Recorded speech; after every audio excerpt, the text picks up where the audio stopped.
사과식초 한 번쯤 다이어트와 건강을 위해 마셔보신 적 있으신가요? 특히 공복에 마시면 뱃살이 빠진다는 이야기 자주 들으셨을 겁니다. 그런데 정말 효과가 있을까요? 그리고 부작용은 없을까요? 사과식초를 제대로 마시지 않으면 위 건강을 망칠 수도 있습니다.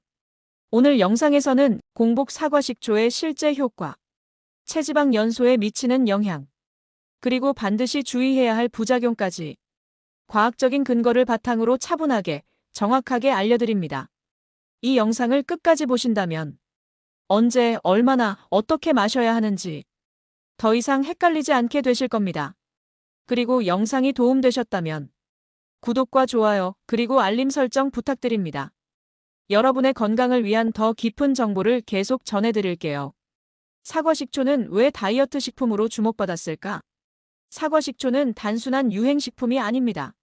실제로 여러 연구에서 체지방 감소와 식욕 억제 효과가 일부 확인되었습니다. 그 핵심은 바로 사과식초에 들어있는 초산이라는 성분입니다. 이 초산이 지방 축적을 막고 인슐린 반응을 조절하는 데 관여하기 때문이죠. 일본의 한 연구에서는 12주간 사과식초를 섭취한 그룹이 복부 지방과 체중이 유의하게 감소했다는 결과도 있습니다. 하지만 이 효과는 꾸준한 섭취와 식단 관리가 함께 이뤄질 때 나타났습니다. 즉, 사과식초 하나만으로는 결코 마법처럼 살이 빠지지 않습니다. 그럼에도 불구하고 많은 사람들이 이 식초를 찾는 이유는 식욕을 줄이고 포만감을 늘리는 작용 때문입니다. 아침 공복에 마시면 과식을 막는 데 도움이 될 수 있습니다. 하지만 이때 주의해야 할 점도 분명 존재합니다. 다음 파트에서는 공복에 마시는 사과식초의 작용 원리와 진짜 효과에 대해 좀 더 깊이 알아보겠습니다. 공복 사과식초, 체지방 감소에 진짜 효과 있을까? 공복에 사과식초를 마시면 체지방이 줄어든다는 이야기가 많습니다. 하지만 중요한 건 어떤 조건에서 효과가 나타나는가입니다.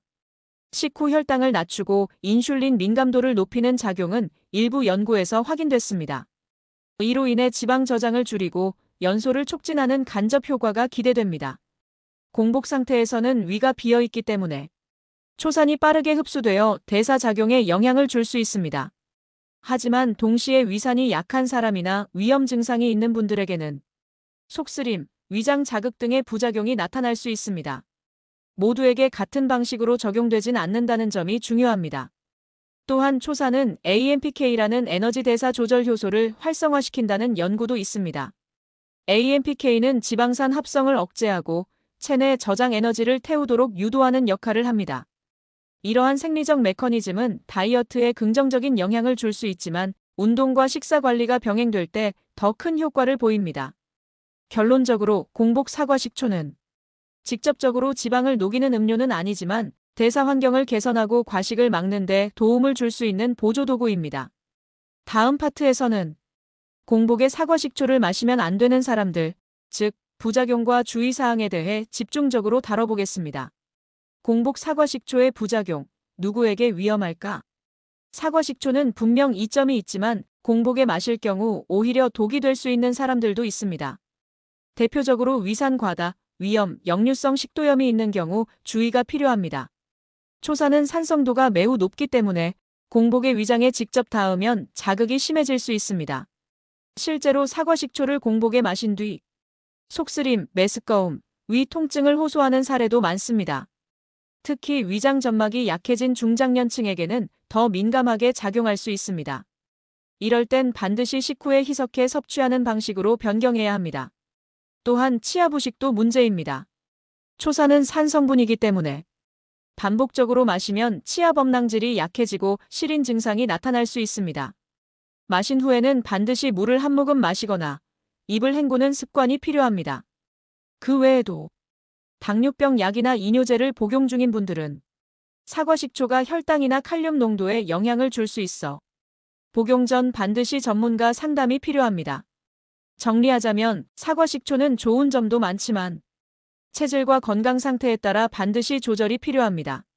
자신의 상태를 먼저 체크한 뒤 안전하게 활용하는 것이 핵심입니다. 다음 파트에서는 공복 사과식초의 올바른 섭취 방법과 추천 레시피에 대해 알려드릴게요. 지금부터는 실전 팁입니다. 공복 사과식초, 이렇게 마셔야 안전합니다. 사과 식초를 안전하게 마시기 위해 가장 중요한 건 희석 비율입니다. 절대 원액을 그대로 마시면 안 되며 물 200ml에 사과 식초 2티스푼을 희석하는 것이 가장 이상적입니다. 가능하다면 미지근한 물에 타서 마시는 것이 위장 부담을 줄이는 데 도움이 됩니다. 섭취 시간도 중요합니다. 공복에 마시고자 할 때는 식사 15분에서 30분 전이 적당하며 위장에 부담이 느껴질 경우 식사 직후로 조정하는 것이 좋습니다. 아침보다는 오전에 활동량이 많을 때 마시는 것이 체지방 연소에 유리하다는 분석도 있습니다. 맛이 부담스러운 분들을 위해 천연꿀이나 레몬을 소량 넣는 것도 좋은 방법입니다. 단, 당 함량을 너무 높이지 않도록 주의해야 하며 혈당에 민감한 분은 꿀을 생략하는 것이 안전합니다. 또한 매일 마시는 것이 아니라 일주일에 3, 4회 정도로 시작하는 것이 좋습니다. 신체 반응을 살펴보며 점차 횟수를 조절하는 것이 부작용 없이 꾸준히 이어갈 수 있는 핵심 포인트입니다. 마신 후에는 입안을 물로 헹구는 것도 잊지 마세요. 치아 보호는 장기적으로 보면 반드시 챙겨야 할 부분입니다. 다음 파트에서는 사과 식초와 함께 섭취하면 좋은 음식, 피해야 할 음식에 대해 알려드릴게요. 함께 먹는 조합에 따라 효과는 달라질 수 있습니다. 사과 식초와 함께하면 좋은 음식 vs 피해야 할 음식. 사과 식초는 특정 음식과 함께 섭취할 때 그 효과가 더 높아지거나 낮아질 수 있습니다. 특히 혈당 조절과 소화 촉진 효과는 음식 선택에 따라 크게 달라집니다. 따라서 단순히 식초를 마신다는 개념을 넘어서 무엇과 함께 먹는지가 중요합니다. 함께하면 좋은 음식. 현미밥 채소 중심 식단. 혈당 상승 억제장 건강 개선. 삶은 달걀, 닭가슴살 등 단백질 위주 식사. 포만감 증가 체중 조절 효과 상승. 발효식품 김치, 된장국. 장내 미생물 균형 강화 소화 촉진. 피해야 할 음식. 카페인이 많은 커피, 녹차 등과 동시 섭취. 위산 과다 자극 위험 유발 위험 증가. 자극적인 음식, 매운탕, 짜장면, 튀김류 등. 식초의 산성과 충돌에 소화장애 유발 가능. 공복에 과일과 함께 다량 섭취. 산성 과일과 식초가 겹치며 위장의 과부하. 사과 식초를 효과적으로 활용하려면 식단 전체의 흐름 속에서 조화롭게 포함하는 전략이 필요합니다. 단독 섭취보다 식사와 함께 또는 식전 루틴으로 활용할 때 더 안정적인 체중 관리에 도움이 됩니다. 다음 파트에서는 많은 분들이 궁금해하시는 내용이죠. 사과 식초 다이어트, 얼마나 먹어야 효과가 있을까? 섭취 기간과 실제 효과를 기대할 수 있는 시점에 대해 설명드릴게요. 사과 식초 다이어트 효과, 언제부터 나타날까? 사과 식초를 마시면 정말 살이 빠질까요? 많은 분들이 궁금해하는 핵심입니다. 결론부터 말씀드리면 단기간에 드라마틱한 변화는 기대하기 어렵습니다. 그러나 꾸준한 섭취와 식습관 개선이 병행된다면 평균 4주 이후부터 체지방 감소에 도움이 될 수 있습니다. 일본에서 진행된 12주 연구에서는 사과 식초 섭취군이 허리둘레와 체지방량이 소폭 감소한 결과가 발표되었습니다. 하지만 같은 기간 동안 식단을 함께 관리한 그룹이 더 큰 효과를 보였죠. 즉, 사과 식초는 다이어트를 도와주는 보조수단으로 이해하는 것이 정확합니다. 효과를 보기 위해 필요한 최소 섭취 기간은 3, 4주 이상이며 이 기간 동안 운동, 수면, 스트레스 관리도 함께 고려되어야 합니다. 단기 다이어트를 위한 해결책이 아니라 생활 습관에 스며드는 전략이 되어야 합니다. 또한 효과를 확인하려면 기록이 중요합니다. 체중뿐 아니라 식사 일기, 컨디션 변화, 수면 시간 등을 간단히 메모해 보세요. 몸의 반응을 데이터로 보는 습관이 지속 동기와 성과 확인에 큰 도움이 됩니다. 마지막으로 사과 식초가 모두에게 똑같은 효과를 주는 것은 아닙니다. 체질과 생활 방식에 따라 달라지기 때문에 자신에게 맞는 속도와 방식으로 꾸준히 실천하는 것이 가장 중요합니다. 다음은 마지막 본론입니다. 사과 식초 다이어트가 실패하는 흔한 이유와 극복 방법에 대해 말씀드릴게요. 이 내용을 알면 더 오래 지속할 수 있습니다. 사과 식초 다이어트 실패 원인과 극복 팁. 많은 분들이 사과 식초 다이어트를 시작하지만 몇 주 만에 포기하거나 별 효과를 못 봤다고 말하곤 합니다. 그 이유는 단순합니다. 잘못된 기대, 불규칙한 실천, 그리고 부적절한 섭취 방식 때문입니다. 가장 흔한 실패 요인은 단기 다이어트로 접근하는 것입니다. 사과 식초는 기초 대사량을 빠르게 올리거나 체지방을 단숨에 태워주는 마법 음료가 아닙니다.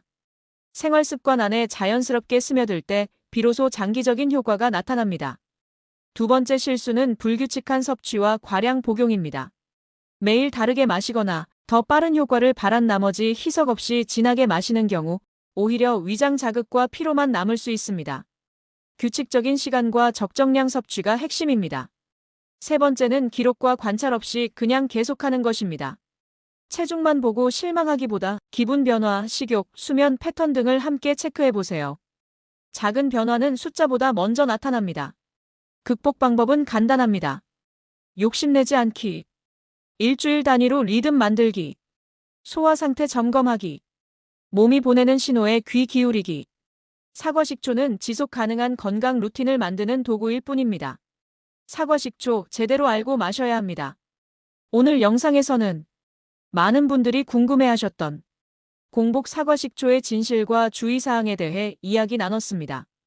왜 사과식초가 다이어트에 도움이 되는지, 공복에 마실 때의 효과와 부작용, 섭취 방법, 함께 먹으면 좋은 음식, 그리고 실패 없이 꾸준히 실천하는 방법까지 과학적 근거와 함께 현실적으로 실천 가능한 방법을 알려드렸습니다. 마지막으로 드리고 싶은 말은 이겁니다.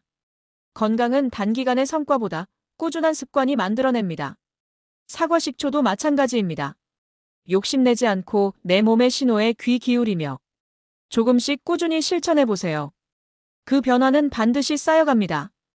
이 영상이 도움이 되셨다면 지금 바로 구독과 좋아요, 그리고 알림 설정을 부탁드립니다.